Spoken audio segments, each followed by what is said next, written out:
Can you confirm that Durham police haven't contacted you in recent days?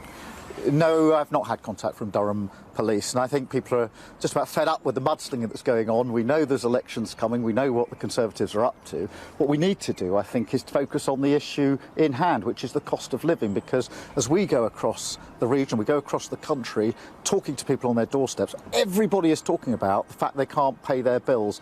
And what's the Prime Minister got to say about that? He was told yesterday about a pensioner who rides the buses to keep warm, and his response was to say she should be happy that she's got a bus pass. And this morning we had government ministers saying that people should not buy branded value food in order to deal with the cost of living crisis. Talk about out of touch, out of ideas and out of excuses. So tomorrow really is a chance to send a message to the government about their abject failure and to vote for a Labour Party that's on your side. For the sake of clarity, though, to viewers and voters, can you say what work you were doing at 11 o'clock in Durham, and did you go back to work after you'd eaten? We were working, we stopped, we ate, no breach of the rules, no party, and I think that's enough for the mudslinging from the Tories on this. Let's focus on the issue in hand, which is the cost of living crisis, to which they've got absolutely no answer. We've got clear answers on that. The Prime Minister is suggesting that pensioners should ride the buses to keep warm, and ministers are suggesting that families should stop buying branded value food. I mean, talk about out of touch and out of ideas and out of excuses.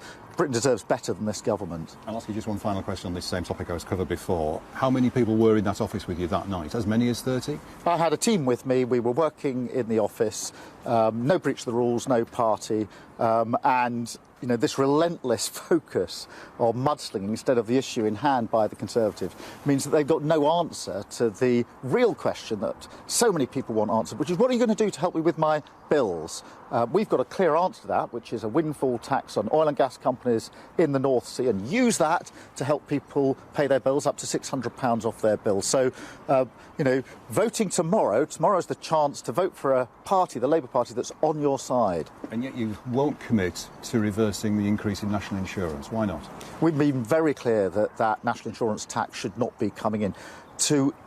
When people are struggling with their bills, and the government is defending and protecting oil and gas companies' profits rather than helping people with their bills, to whack them with more tax now. People have looked at their pay slip last week and thought, I've got less money coming in because the government's taxing me harder and my bill is going up. And that's the failure of this government. So we wouldn't introduce that tax. It's the wrong tax at the wrong time.